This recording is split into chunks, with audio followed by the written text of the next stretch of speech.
Muito bom dia a todos. Excelentíssima Senhora Embaixadora, permita dirigir-lhe os meus cumprimentos. Com licença.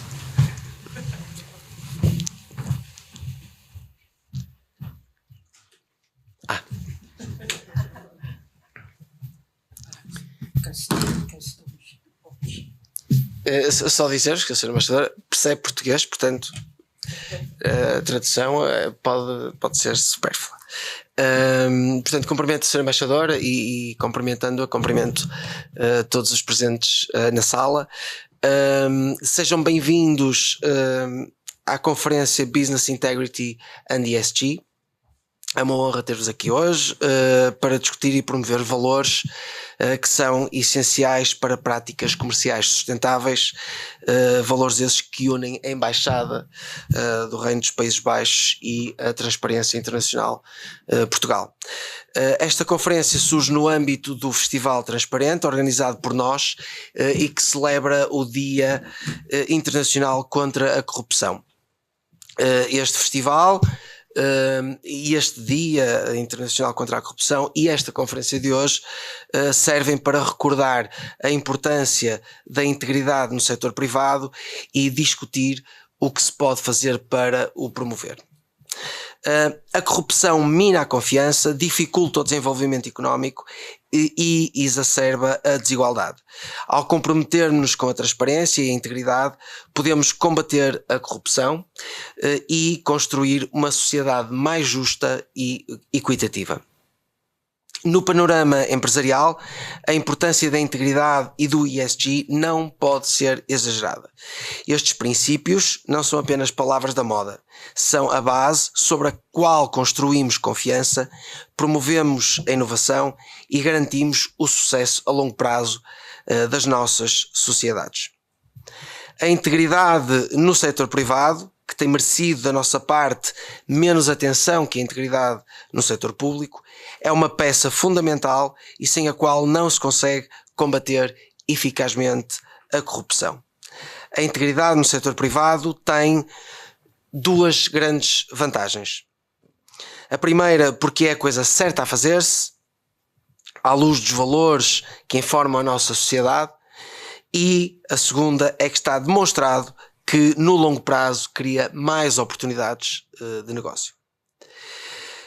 Agir desta forma defende princípios éticos com os quais nos identificamos e traz vantagens económicas. Em suma, a integridade é um investimento e não um custo. Todos ganham com a integridade no setor privado. Clientes, colaboradores, investidores, parceiros, fornecedores, acionistas e a comunidade em geral. Todos, exceto os que recorrem a essas práticas e não são punidos, penalizando todos os outros em benefício próprio, minando a confiança na sociedade. Sociedades com menos corrupção têm mais confiança e maiores índices de desenvolvimento. E se formos capazes de prevenir a corrupção, promovendo a integridade, estamos a construir confiança e a contribuir para uma sociedade mais desenvolvida e mais próspera. No entanto, a integridade não está isenta de desafios. Numa economia globalizada, as empresas enfrentam dilemas éticos complexos e pressões que podem testar o seu compromisso em fazer a coisa certa. É nossa responsabilidade, como líderes, navegar esses desafios com dedicação inabalável e arraigados aos nossos valores basilares. Quanto aos princípios ESG, ambientais, sociais e de governança, permitam-me centrar na governança ou, usando a palavra mais comum nestes tempos de estrangeirismos, o governance. O governance, pilar final do ESG, diz respeito aos sistemas e processos que garantem uma gestão e responsabilização eficazes. Um aspecto crucial da boa governança é o tone from the top, para continuar a abusar dos estrangeirismos. É a liderança que define o clima ético de uma organização e é fundamental que a liderança das empresas exemplifique valores de integridade e transparência. Ao dar prioridade à liderança ética, as empresas podem construir estruturas de governance robustas que não apenas cumprem com o quadro legal e regulatório, mas também inspiram a confiança nos seus stakeholders. E com isto acabo de fazer um hat-trick de estrangeirismos.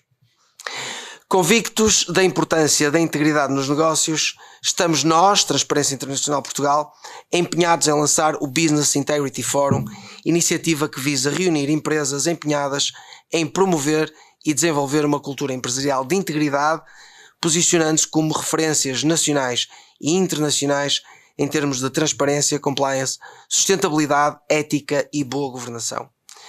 A criação do Business Integrity Forum Portugal pretende envolver o setor privado na discussão da prevenção da corrupção, sem a qual não se conseguirá cumprir cabalmente.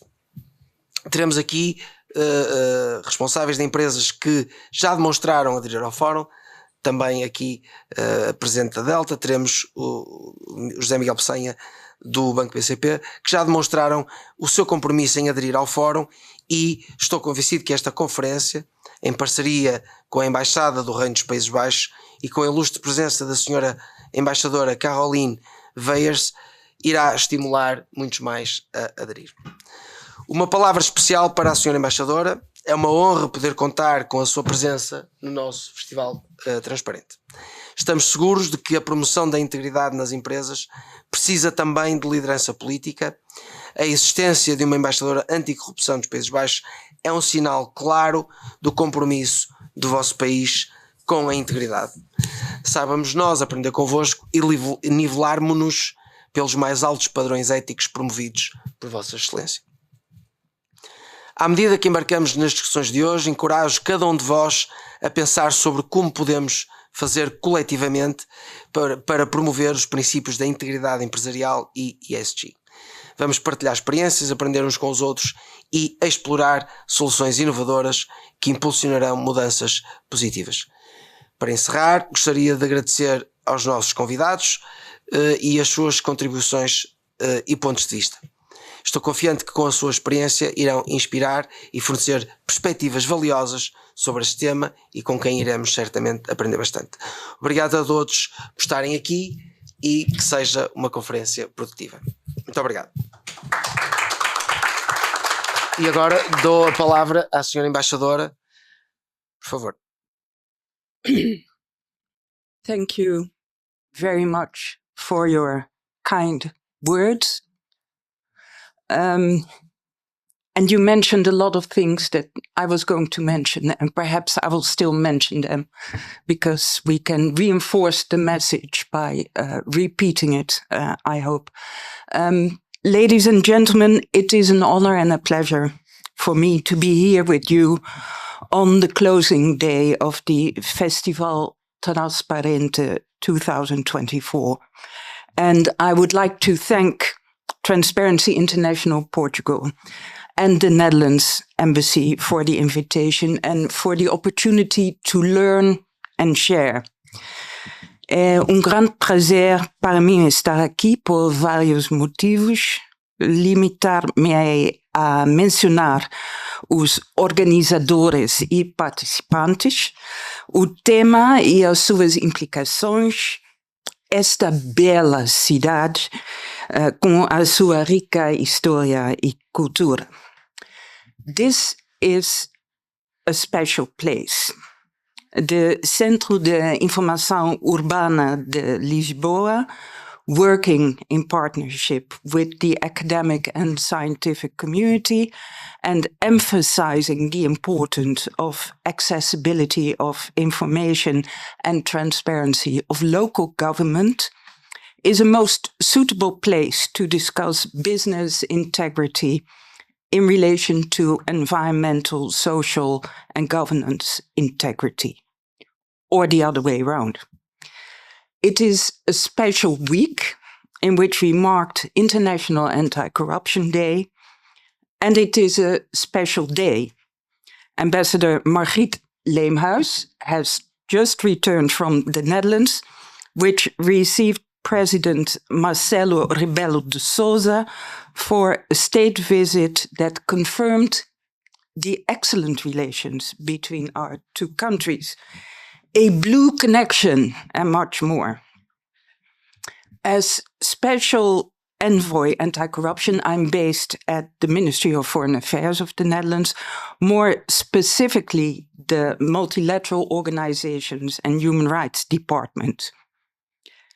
Within and between multilateral organizations like the United Nations, the World Bank, the Organization for Economic Cooperation and Development, OECD, and others, a lot of work is being done to fight corruption.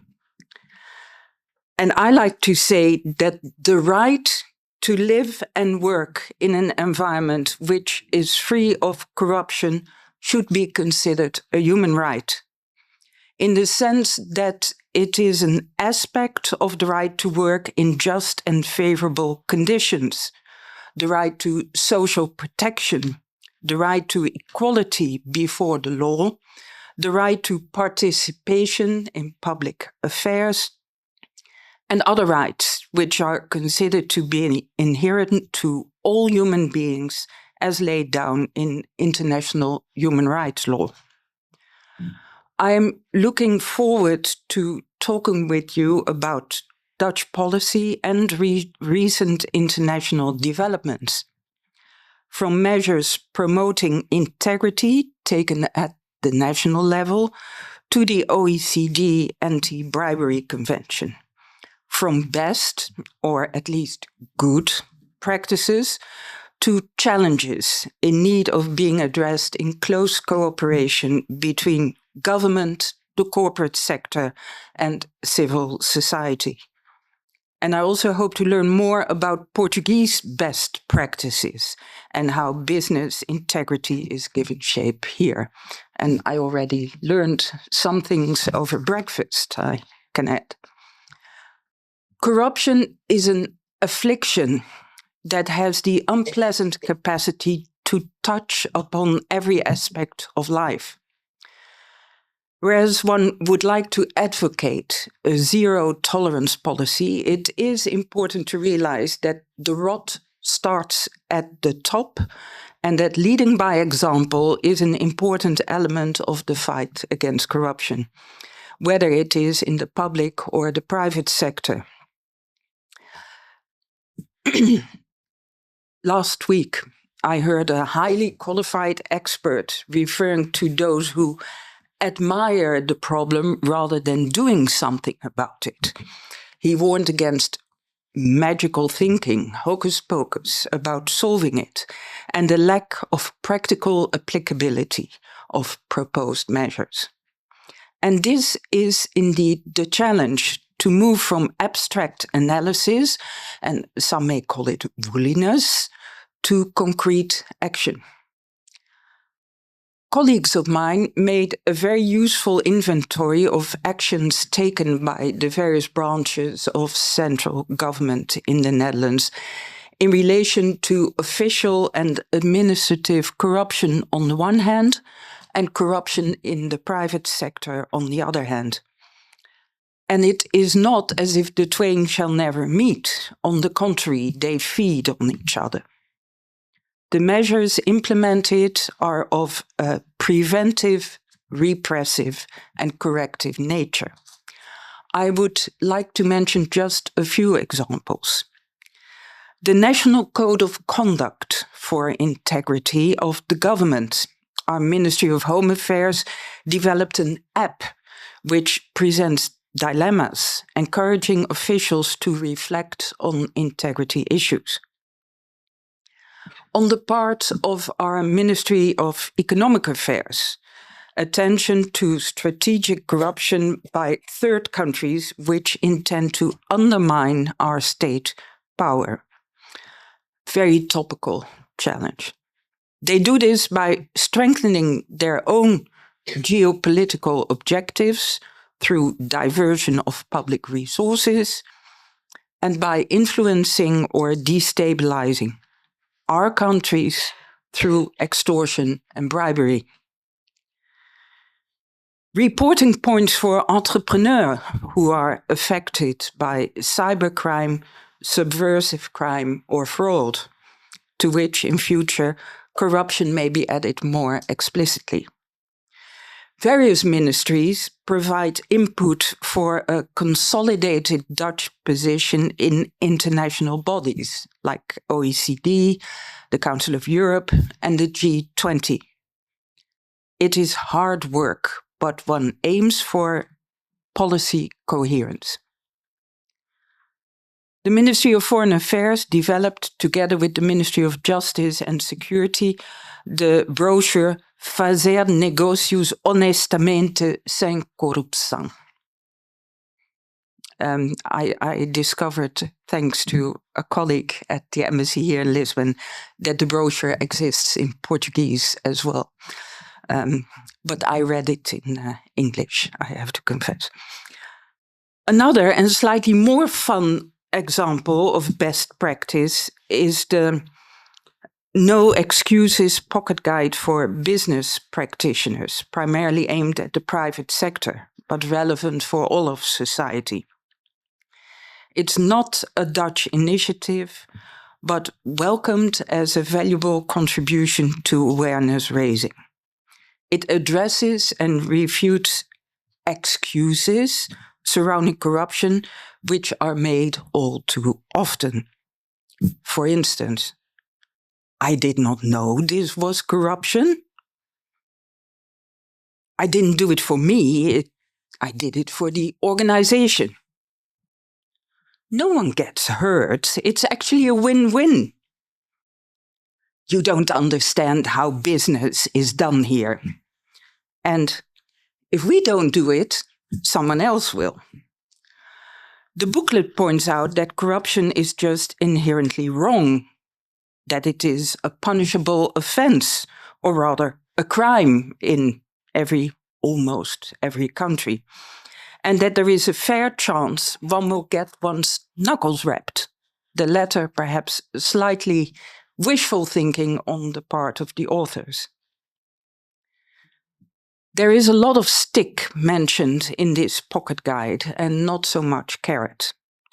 Therefore, I would like to bring up the extremely motivating and inspiring concept of self-interest. It is in the interest of the private sector that poverty, political instability, lack of economic growth, and sustainable development, sustainable economic growth are counteracted. The corporate sector will benefit from ensuring there's no distortion of fair competition, but on the contrary, that there is the guarantee of a level playing field. The business sector itself has a crucial function in engaging in the fight against corruption. And there is the clear mandate and responsibility of national and local governments like yours and mine, and intergovernmental organizations like the United Nations Office on Drugs and Crime, guardian of the UN Convention Against Corruption, and the OECD, fighting foreign bribery and analyzing its members' performance in upholding integrity and strengthening their anti-corruption framework.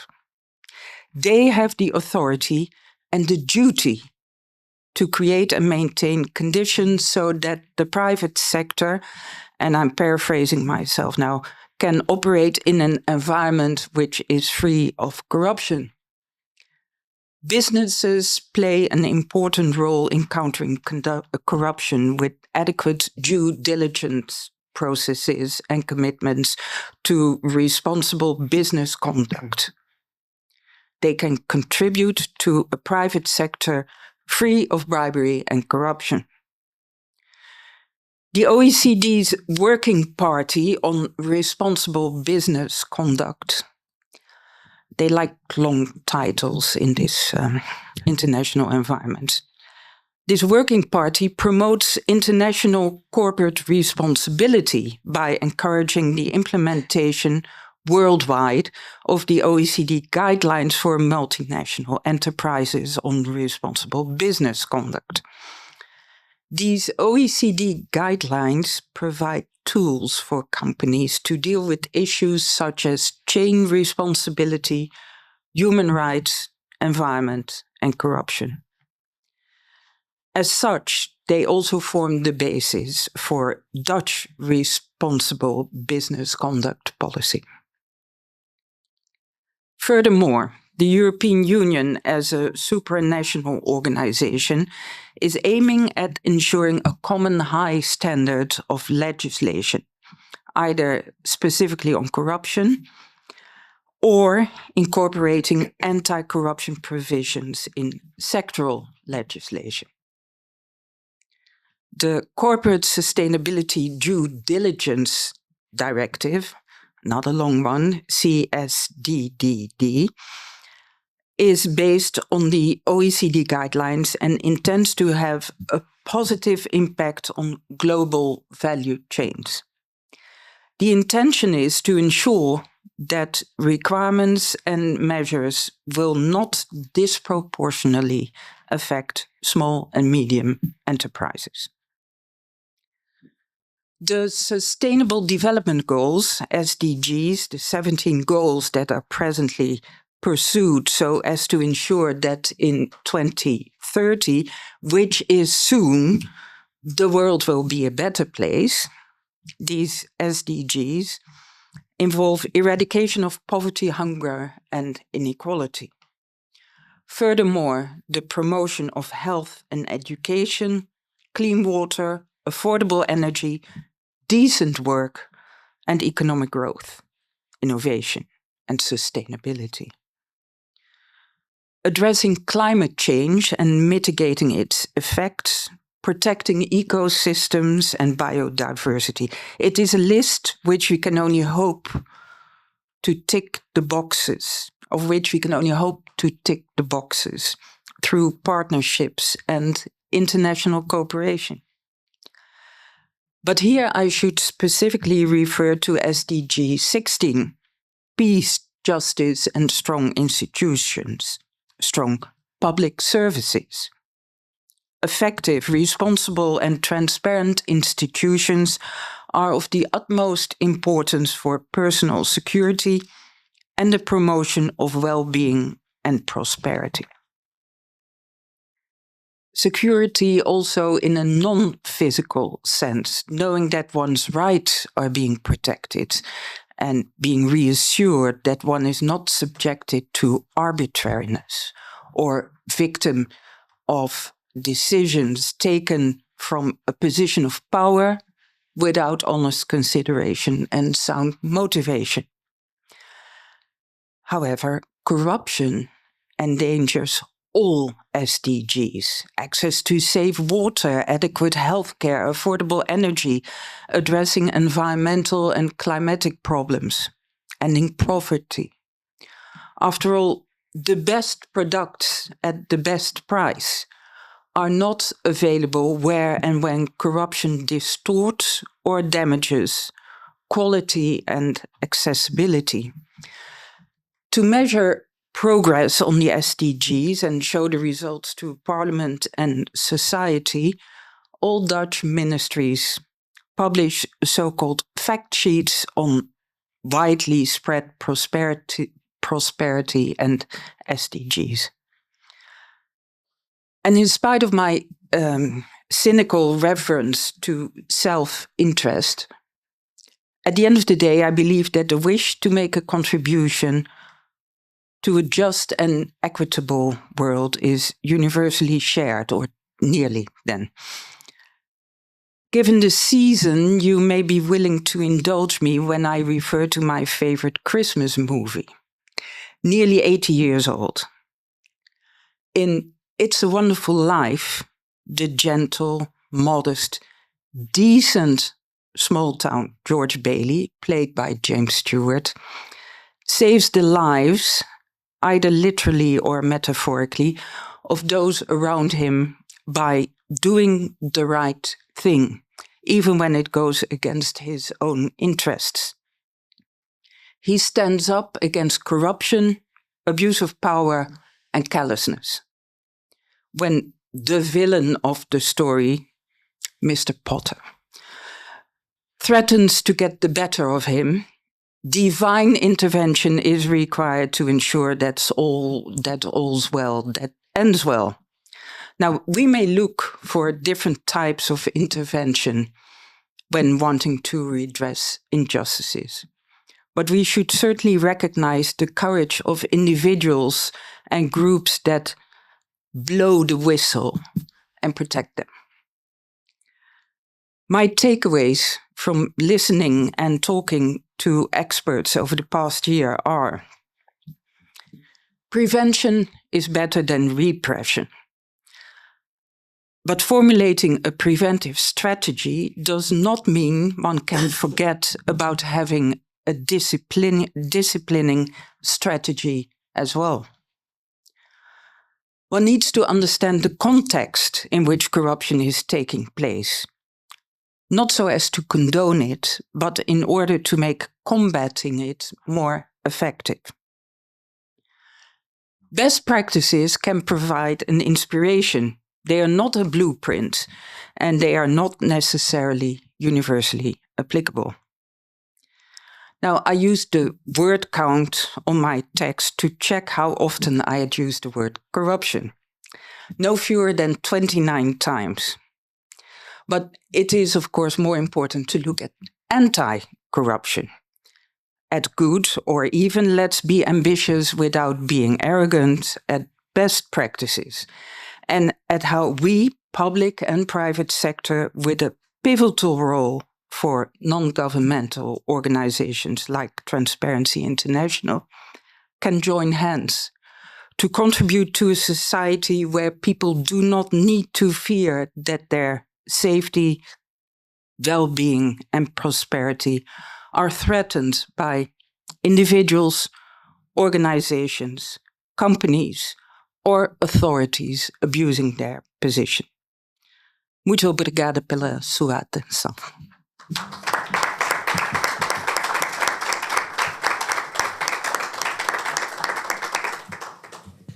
Agora dava a palavra a quem estiver na plateia, se quiserem fazer perguntas à senhora embaixadora, estejam à vontade, levantem só a mão.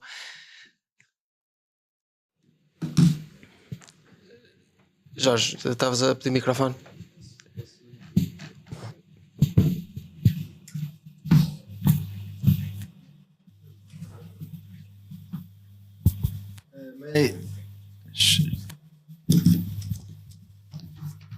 Podes fazer a pergunta em português se quiseres. Should I ask in English or may I? Okay, Há tradução simultânea. Okay. Sim. We have interpretation.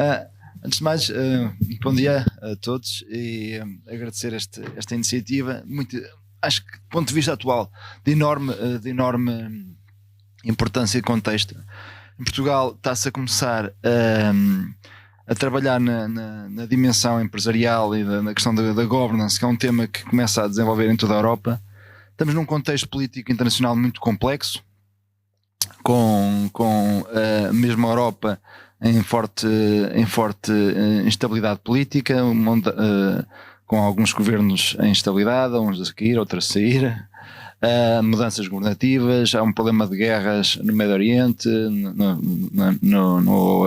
também no leste europeu, alterações importantes no sistema político norte-americano, alterações geoestratégicas no contexto internacional. Bom, e é neste contexto que se tenta também posicionar o combate à corrupção como um tema emergente dos países e da boa governação corporativa. Bom, estamos num mundo caótico. A minha pergunta é muito concreta, tem a ver com o seguinte. Sabemos que tradicionalmente os Países Baixos e os países do Norte da Europa têm tido têm estado na vanguarda daquilo que são boas práticas internacionais em termos de mudança corporativa, mas também têm tido alguma instabilidade política, com algumas novas dependências, fala-se hoje, muita facilidade de manipular manipular vontades e manipular consciências através de redes sociais e de outros métodos que conseguem mudar e dificultar verdadeiramente as aparências relativamente às empresas, relativamente à sua reputação, relativamente até ao componente governativa.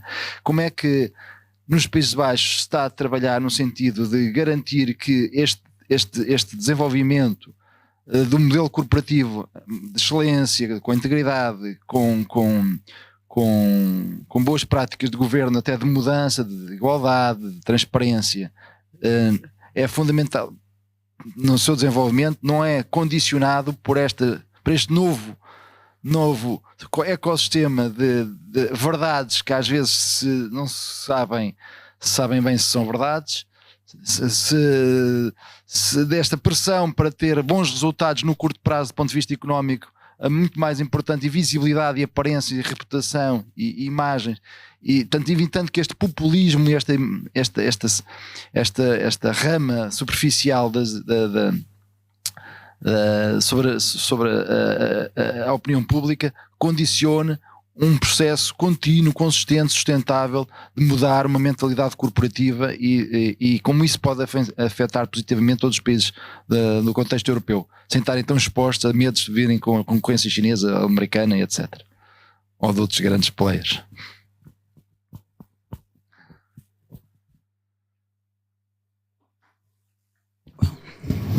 That was a very elaborate question. And let me just give a probably briefer reaction without going into all the details of your intervention.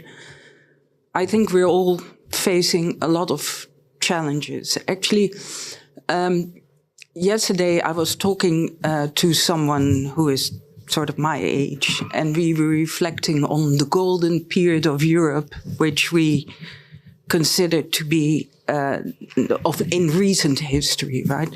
Which we considered to be 1989 and 2001, basically between the fall of the wall and 9/11, when a lot of things were happening. Progress was made in quite a few areas in the sense of peace, stability. In spite of all the changes and challenges, one was moving forward. And it's always very tempting to idealize part of history when it's convenient to you. But I think we can certainly conclude that the last years things have gotten tenser and tenser in the world, and you mentioned some examples of that. The point is always, with all these incredibly important developments and challenges, one tends to develop a hierarchy of importance. Like if there's no food, you can't survive. If you don't have access to safe water, you can't survive. You need a roof over your head. You need access to healthcare. With a view to the future, you need to ensure there's proper education, etc. And then there might be the temptation to think, well, certain other governance-related issues are a luxury, and we can put that a bit on the back burner or lower down the list because we have to attend to these priorities first.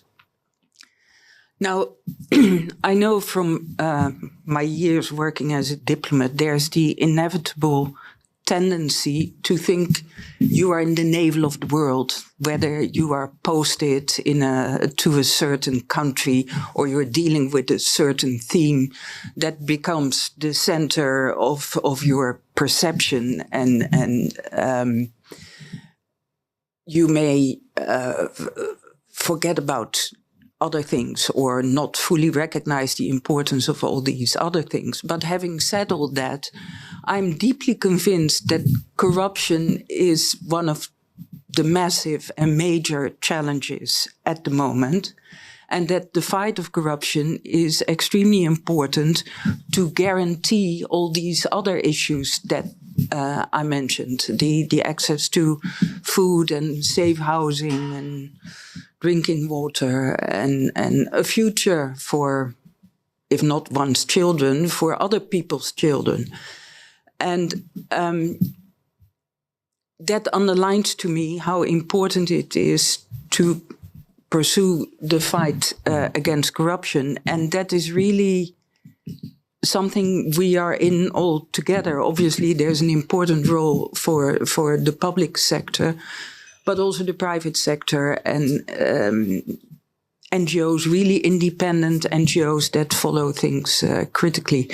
I think you were also referring to fake news that is basically distorting our perception of what is happening. And I'm very concerned about that as well. And I think it's important to develop certain, well, call them mechanisms for want of a better expression, that will help to control that. In that sense, of course, social media, and I regularly refer to them as social media between inverted commas, because sometimes they aren't very social, they're particularly anti-social. They are one thing, but the importance of sound, thorough, dedicated, old-fashioned journalism is really, I avoid looking at you now, is really of the utmost importance, I think. Without a sound, free press, free media, freedom of expression, freedom to research, to have access to information is absolutely necessary to enable the whistleblowers and to support them. Again, you know, it sounds as if I'm declaring here my undying love for Transparency International, but I think they really do an excellent job in that, both in Portugal and in the Netherlands, by the way. Thank you. Thank you very much. Mais perguntas? Força.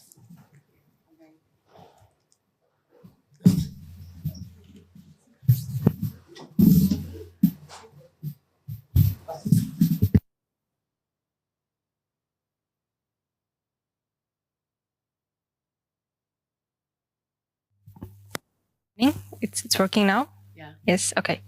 I would like to ask regarding the access to information, how can we better regulate access to information detained by public authority regulations that are part of international human rights law, but also they have a special place in internal nas ordens jurídicas nacionais. How can we better guarantee it? Because even though it is enshrined in multiple international and national law instruments, sometimes people have trouble actually accessing to that information. Thank you. Yeah, perhaps I'll share with you a recent Dutch experience with access to information. It was when Parliament in the Netherlands asked the government to provide certain information, a certain document. And first it was a complete no-no, and then all of a sudden it was decided it would be made available, that information, but of course respecting the procedures that exist to keep certain extremely sensitive information out of it and to take out the names of the responsible public officials so that their honest professional advice could not be used against them. And the document was made available to Parliament, and it was, I forgot how many pages. but it was one blacked out line after the other, and occasionally there was a word, but the rest was all blacked out. Now, there was an outcry, of course, from Parliament, because it wasn't just that they felt they didn't get what they wanted. They felt they were being ridiculed. So something needed to be done about it. And then perhaps one went overboard a bit in the sense of making everything available. And that is because people get nervous about things like that. There are certain procedures, and of course procedures need to be respected, but also one always needs to take the circumstances into account. And this was, I would say, a very unhappy example of an attempt to have access to information that probably should be public, or at least should be available to Parliament, which has the role and function and responsibility to check the executive powers, and in certain cases may have access to that information without it being shared with public in general for reasons of safety, security principles. But I think it shows that there is still a long way to go there. I remember this is from decades ago, from my period when I was working at our representation to the European Union. There was the access to information directive being discussed. And then everybody was extremely nervous. I remember there were the various national delegations, the permanent representations. What would it mean? That means that everything would be out in the street and everybody could know everything. No, not quite, but the public has a right to be informed about certain things, and it is important to find the right balance. I can also see in this day and age, we just talked about the let's say, the geopolitical challenges we are facing. There are certain dangers, and that may mean you may have to be careful about certain categories of information.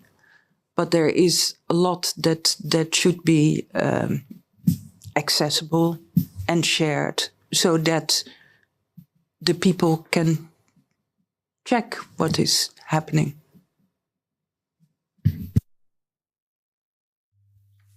Não sei se alguém mais quer fazer uma pergunta.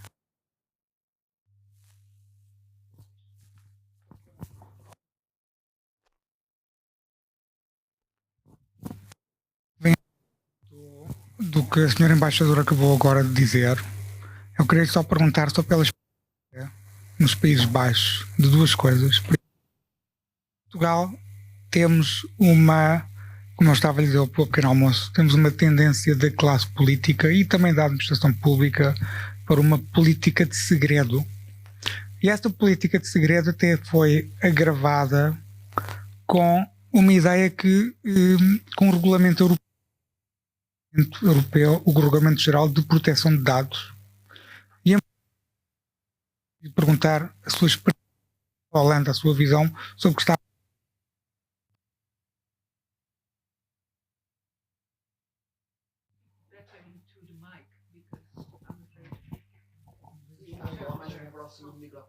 Mais próximo? Sim? Sim? Ok. Portanto, estava-lhe a perguntar se na Holanda a utilização do RGPD, a utilização do Regulamento Geral de Proteção de Dados, também está a ser usado para agravar essa política secreta, ou seja, para esconder a informação. Porque em Portugal, muitos órgãos públicos, nomeadamente câmaras municipais, estão a utilizar o RGPD para guardarem mais informação, para agravarem essa política de segredo. Nós chegamos ao ponto de uma câmara que a assinatura de um documento público, a assinatura do Presidente da Câmara, estava protegido pelo RGPD. Exemplo anedótico, mas é um bom exemplo. O RGPD pode ser utilizado para esconder a informação, para impedir a livre circulação de informação e para impedir o escrutínio que estava a referir. com o que é que se passa na Holanda? Também acontece essa manipulação do RGPD?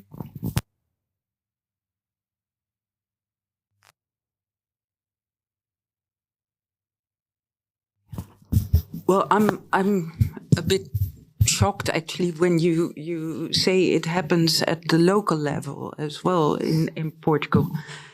But sometimes at the national level. Yeah. Not the signature, but another thing.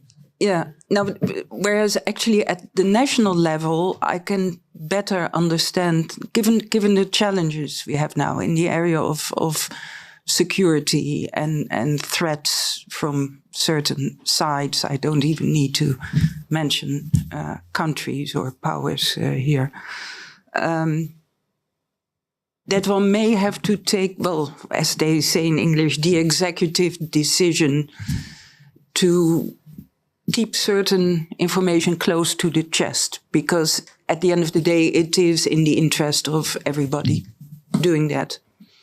Now, the examples you give of extreme secrecy at a local level, I'm not aware of at local levels in the Netherlands, city councils, mayors.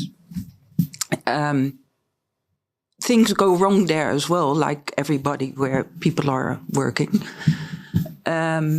So I don't want to play it down, but I'm not aware of this sort of extreme secrecy and manipulation that you are referring to.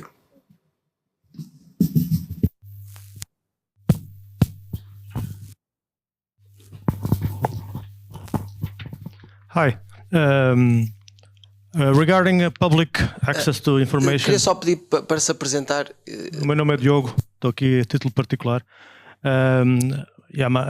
Regarding access to public information, and one important aspect is real estate transaction prices. They're not clear, open in Portugal, and I mean we're living in a real estate bubble, and that certainly plays a role. Not having a transparency on prices on real estate. I wonder what happens in the Netherlands, and if there's any idea of changing this access to this information in Portugal. Thank you. Thank you. I'm quite happy about you asking this question, because it means I can say something about the enablers, which is a big challenge we are facing in the Netherlands, but I understand from the conversations I've had also in Portugal, and certainly right across the board in the whole world. Enablers in the sense of people who, from their specific sector, their professional competence and position, can manipulate things and can actually limit access to information, limit transparency, counteract transparency, and thereby, in a sense, promote corruption. And these enablers, and I'm not generalizing now by disqualifying whole groups of professionals, right? Not at all, because in these categories I'm going to name, there are certainly people who play, on the contrary, an extremely important role in fighting corruption. But there is a role for certain categories of lawyers, accountants, estate agents, who play a role in money laundering, blocking information, misleading, to put it diplomatically, the authorities in obtaining the information they need. That is a widespread phenomenon, and it is something one needs to address as well, which is why, for instance, perhaps later on there might be an opportunity to talk about that. The Netherlands is presently supporting an NGO that is looking at the possibility of establishing an international anti-corruption court.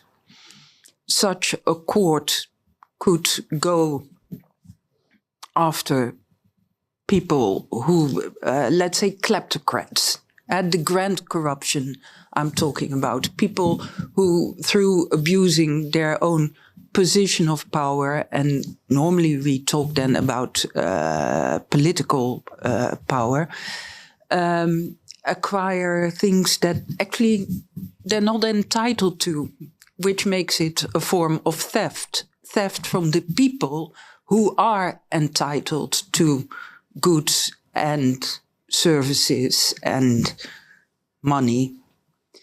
And what one should look at then as well is not just these kleptocrats as such, but also that layer around them that enables these sort of inappropriate situations.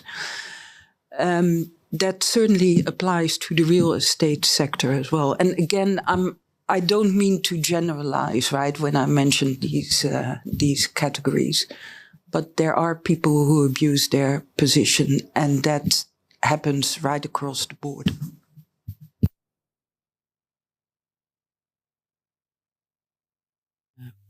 If I may, I'm Karina Carvalho. I'm currently the Executive Director of Transparency International Portugal. Thank you so much for your presence and for your initial speech. Was very.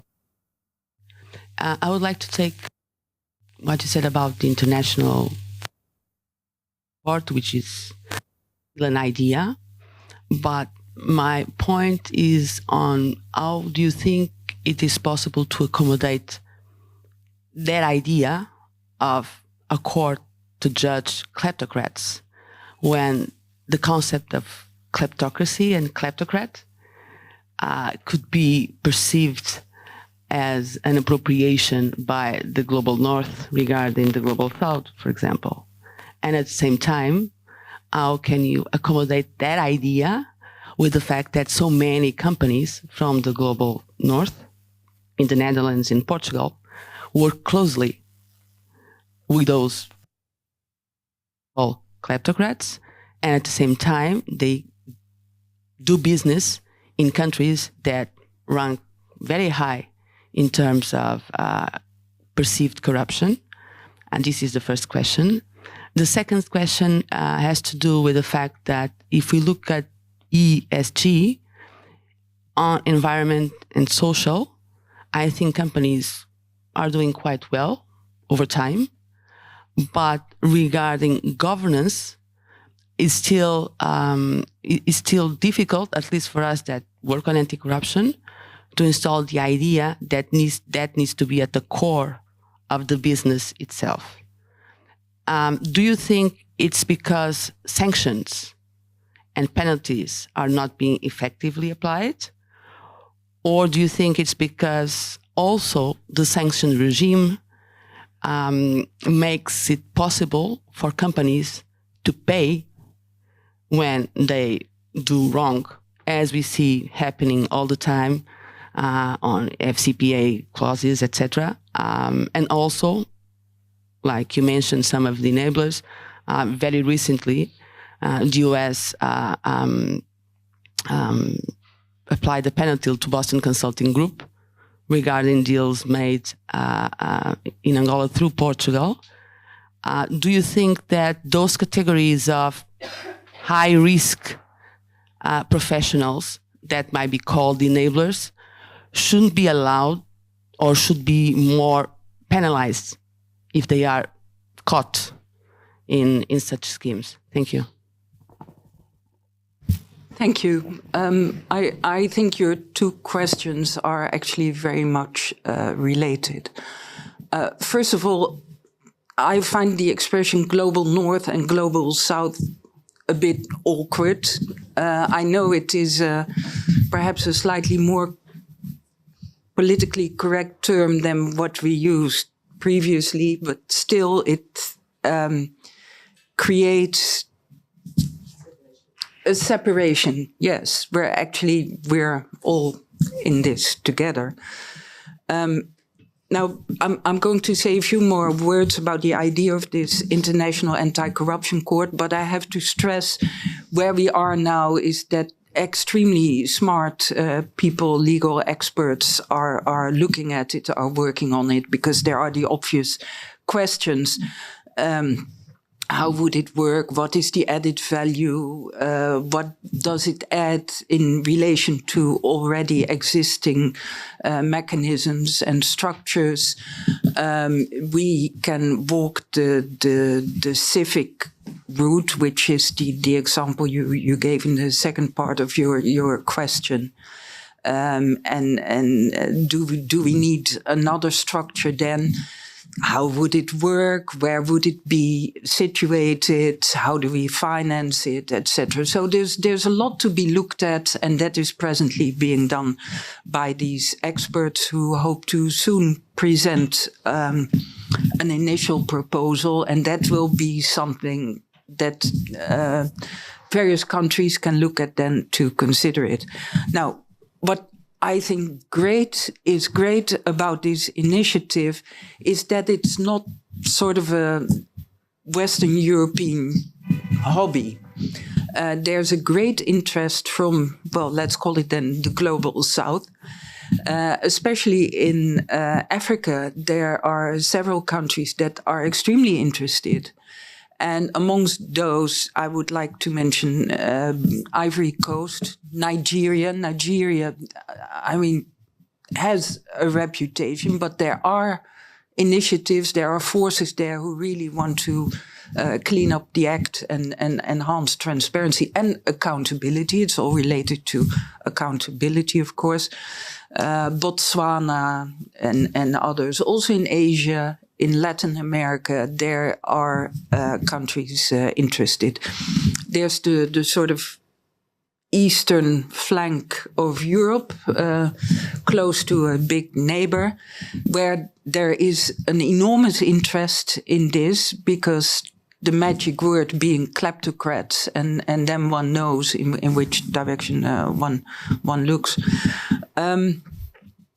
So I think it definitely isn't a hobby of Western Europe, but it is a much broader interest that plays a role here.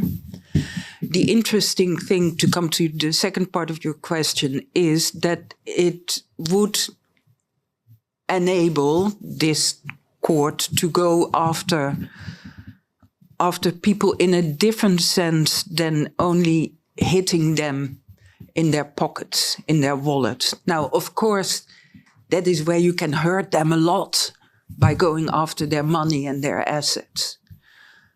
But still, it also means that in a way, as long as you're rich enough, you can just buy your way out. If you have a court like that, you are looking at other types of measures. It is not just you pay up and then you're okay for a while again. It would be something else they're facing. And that all needs to be worked on. But I think it is a very interesting concept. Yeah.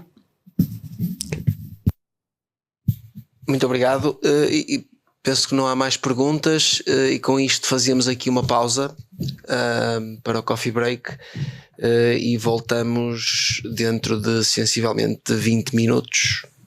Mais ou menos. Sra. Embaixadora, muito obrigado. Em nome da Transparência Internacional de Portugal, é um gosto tê-la aqui connosco. Obrigado.